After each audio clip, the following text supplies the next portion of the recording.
What's up YouTube? How goes it? I know I haven't uploaded in a week, so I hope you guys are doing okay. I hope everything's going well. In today's video, we're actually reviewing kind of Acer's middle child, which is the Acer Swift 3 Ultrabook laptop. Now the Swift 3 is quite interesting. It's not a budget laptop, it doesn't have entry-level pricing, and it's most certainly not Acer's top-end or high-end premium laptop either.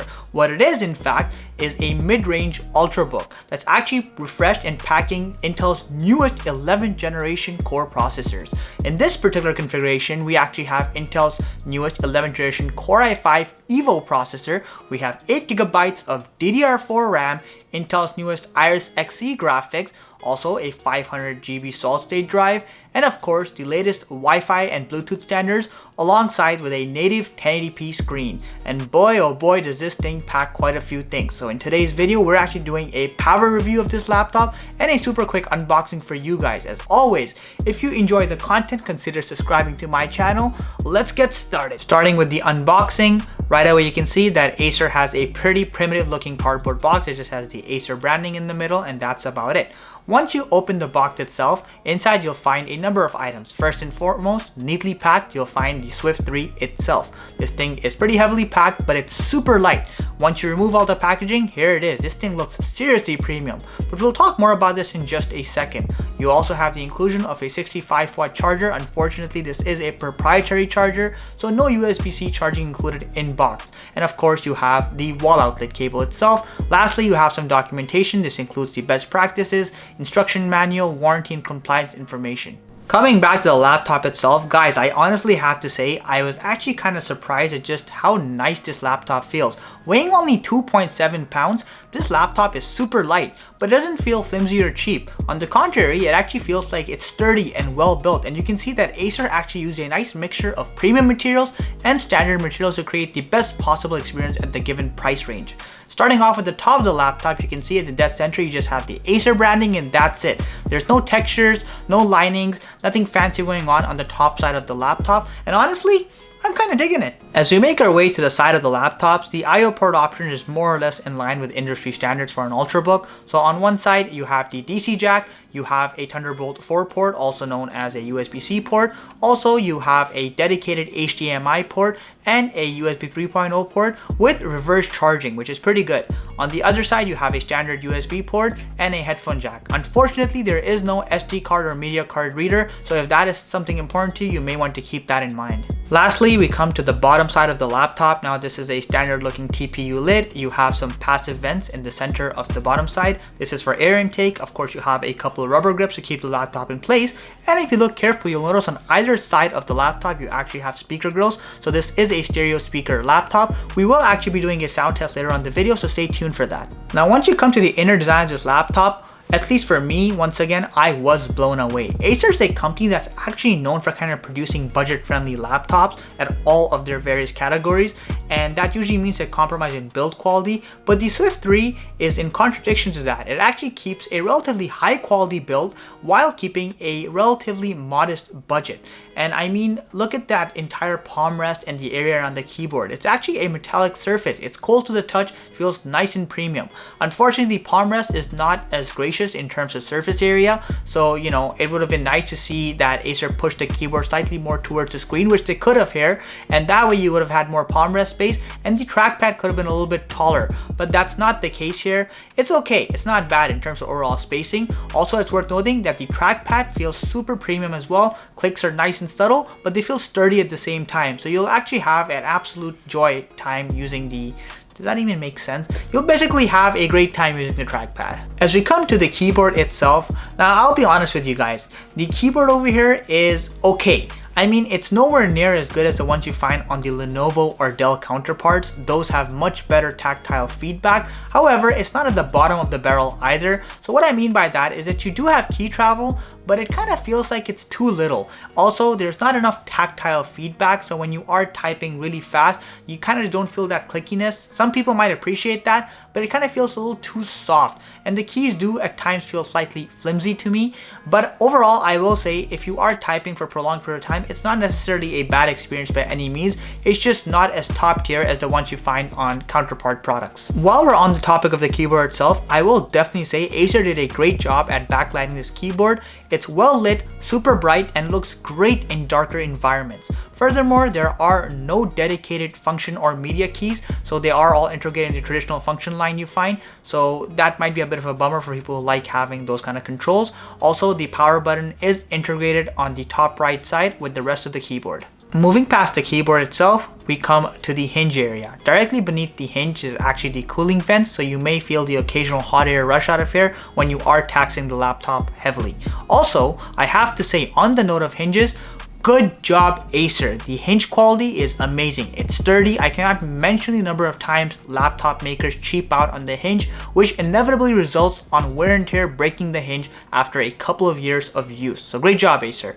Furthermore, we make our way to the display itself, and I have to say the bezels are pretty thin. They're more or less in line with what you'd expect of 2021 standards. Also, you have a pretty thin chin. Unfortunately, you do have the inclusion of a mediocre 720p webcam, but then again, that's pretty standard for the industry, unfortunately. Now we come to the display itself. Guys, once again, Acer blew me yet again. This display is one of the best I've seen on a mid-range laptop. So you have a standard 1080p screen with a 60Hz refresh rate. Pretty normal up to now, but it only gets better from here on. You have a 99% sRGB coverage in terms of your color spectrum, which is pretty good again for a mid-range laptop. On top of that, you have a peak brightness of 440 nits. Take that in. That is twice as much as the Dell Inspiron 5000, which only has a peak brightness of 220 nits. Basically what this means is you can use this laptop in most outdoor settings with direct or indirect sunlight coming at it and still be able to see your screen. Once again, absolutely blown away. And from a color grader's perspective, you'll find that you have pretty good color accuracy. It's not the highest end color spectrum screen you'll find on the market, but it's one of the best in its price range and its respective category. Progressing on towards performance, I have to say the Acer Swift 3 is a pretty snappy laptop. So if you are running in between applications like, let's say, office, web browsing, or doing anything of low to medium intensity, you're gonna find this laptop has no problems at all just snipping between applications here and there. And the 8GB of RAM is more than ample for such use cases.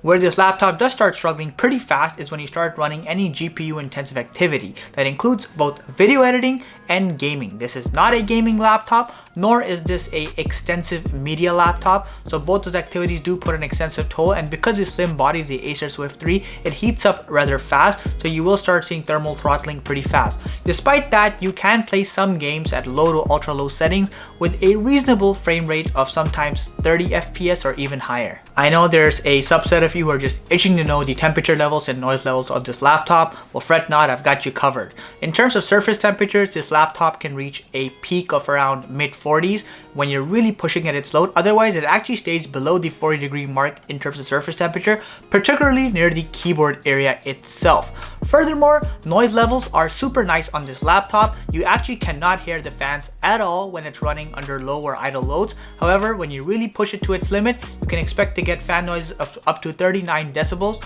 which once again isn't really that loud, and it usually cools off pretty fast and the fans go back.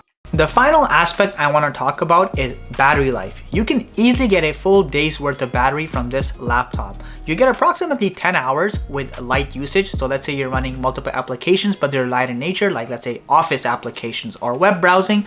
No problemo. Even if you're running more moderately intensive applications, you'll still be able to get generally anywhere from 8 to 10 hours. However, if you do bring the brightness all the way to peak, which is pretty bright for the screen, and let's say you're gaming, that can drop as low as 4 hours or even lower if you keep doing it for prolonged periods of time. But generally speaking, battery life is pretty impressive, as it should be on an Ultrabook. So what's my hot take on the Acer Swift 3?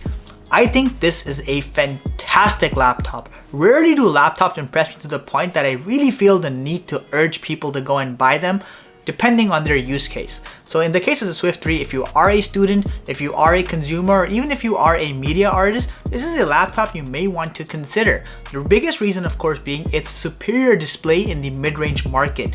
It has excellent color accuracy, a really bright display that's second only to the likes of the Dell XPS or MacBooks, and in general, it just looks nice and crisp. Furthermore, the build quality is really well done. Despite not being a high-end or premium laptop, it definitely feels like one, and Acer keeps the price at $700 USD. Take that in. this is a relatively cheap laptop compared to some of the other ones in the market, and it's offering a better screen than most laptops do in the mid-range market in general. Furthermore, the battery life is more than adequate for full day use as long as you're using light to moderate tasks. Now, this is not a gaming laptop, so if you are planning on doing a lot of gaming, I would say don't get this laptop and try to invest in a non-Ultrabook type laptop. There's plenty of suggestions on my channel for that. Furthermore, I also have to say that the trackpad and keyboard are great. Now, I will say the keyboard isn't industry leading like I mentioned earlier, but it's not terrible, it's not bad. It gets the job done just fine. And of course, lastly, my only critical feedback for this laptop would be for Acer to improve the lackluster speaker experience. If you are someone who's using your laptop's native speakers, listening to music or whatever, you're not gonna have a great experience with those speakers. So try to use headphones or keep that in mind please. I hope you guys really found this review to be of value. I hope you found that it helps you make the right decision. As always guys, if that is the case, consider subscribing to my channel and liking my video. I'm always doing my best to provide quality content for you guys. Thank you so much for watching. I'll catch you in the next one. So Tech, logging out.